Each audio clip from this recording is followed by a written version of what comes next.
Right, let's stay with family matters now. A will and testament, one of the most important steps that you need to secure for your legacy. But when it comes to estate planning, it's rarely that simple, especially as one's assets accumulate. In South Africa, this critical conversation is often delayed and left right up until it's too late. But now it's back in the spotlight after the Mpumalanga High Court froze the 44.7 million rand pension of the late former Deputy President David Mabuza amid questions over his estate. We have our business reporter Ntokozo Khumalo, who has been digging into the realities of estate planning in ordinary South African households. She joins us now. Ntokozo, good to have you this afternoon. You spoke to some families and they are caught in painful dispute. Tell us, what does this reveal about the necessity of having a will, but particularly when trusts come into the picture? Good afternoon, Thabo. Absolutely. I spent most of the day out in Davidson, where I spent the day with two families. One thing that did strike me is a lot more houses having to have that spray paint of not for sale. And the two families that I spoke to striking with exactly that. One or the other family member looking to sell a family home, while the others are contesting that. So those issues really brewing in communities across the country. And I'd like us, before I get into the conversation with Mark Waspe, who is in studio with us here from Caleo Capital, I'd like us to just listen to a bite from one of the ladies that I spoke to, who currently has about 21 days, Thabo, before she needs to leave the family home. It was her grandfather's home, but was then sold by her stepsister after her father married their stepmother in community of property without a will. And now the new owner giving her 21 days to vacate the property. Let's take a listen to what she had to say.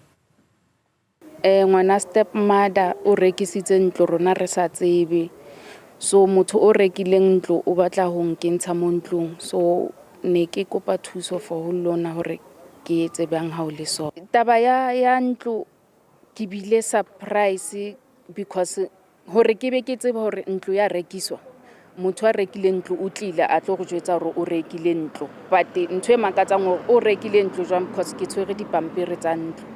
And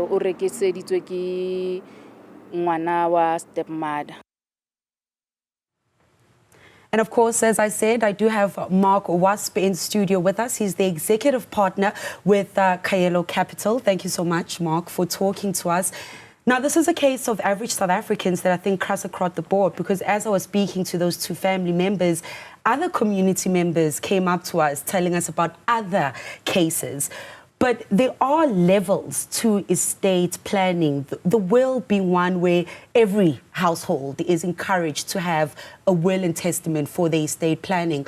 But of course, as one moves up in their life and gain more assets, we start looking at things such as trusts. You run a family office. Explain to us, what exactly is a family office? Yeah, hi, Ntokozo, and thank you guys for having me today. I feel very privileged. Yeah, this is a contentious discussion, and it's a very important one, as you can see from the takes, is that a will is incredibly important.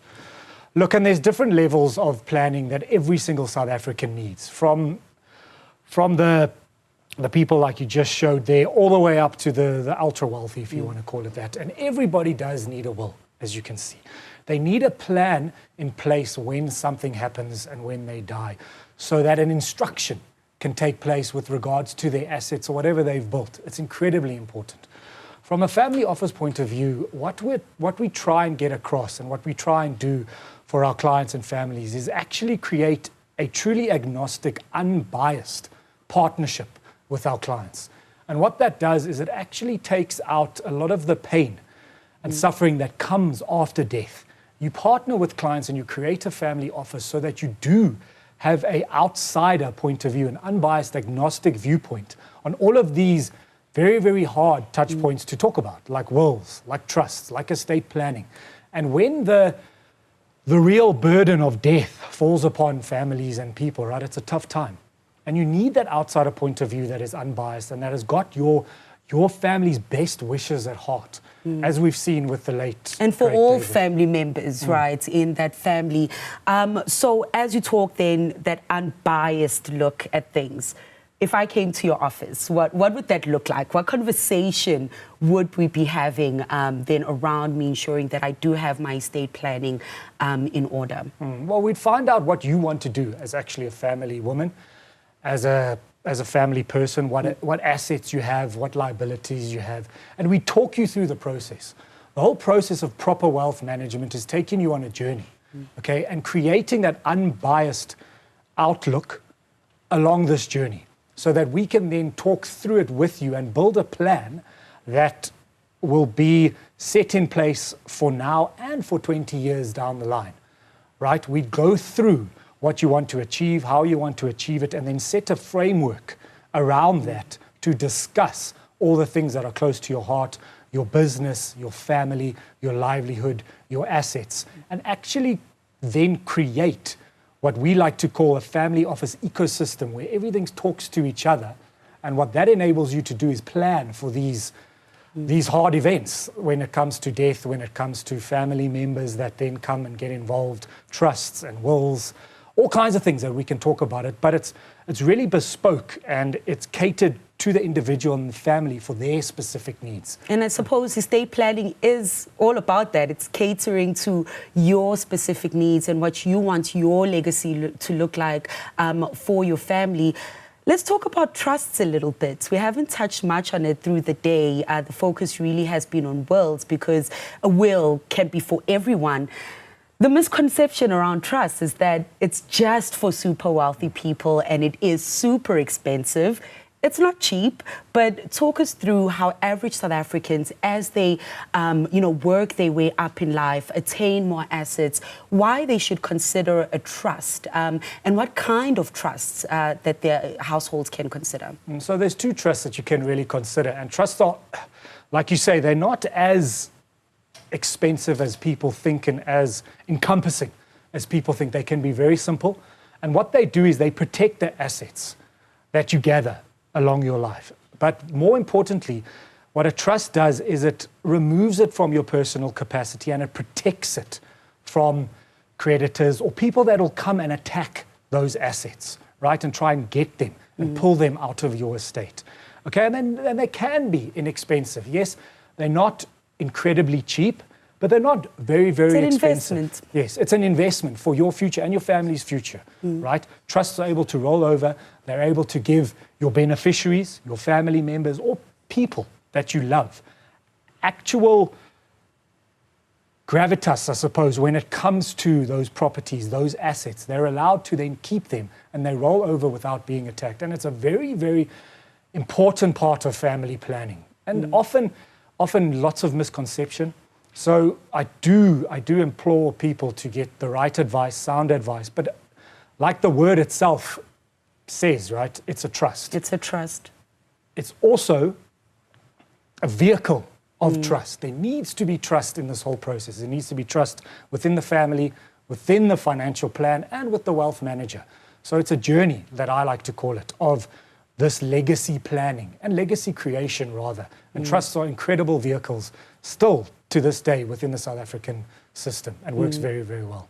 Well, I think for me, the one lesson that I drew, Mark, is that there's a lot of education that's still needed around estate planning. Like saving and investment, it's never too late to start.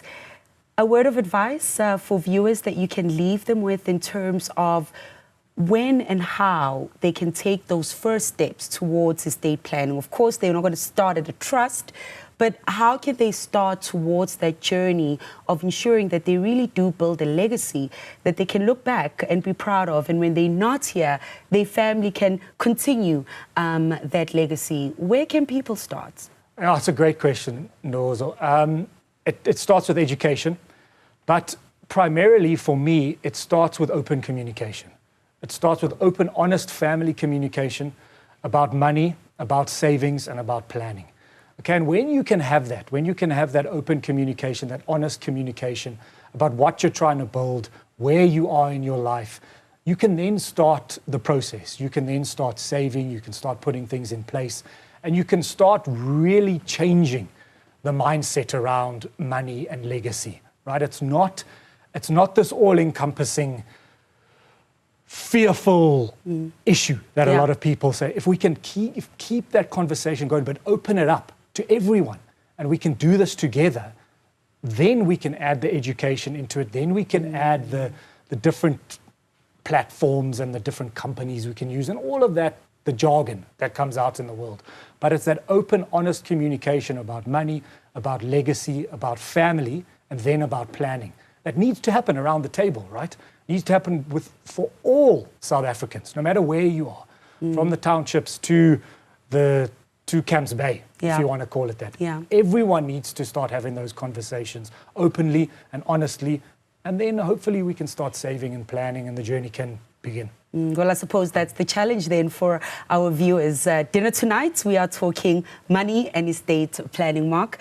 So much we could talk about this conversation, but we have unfortunately run out of time. Thank you so much for your time and joining us in studio. Of course, Caleo Mark Waspe is the executive partner at Caleo Capital, a family office that assists households with their estate planning.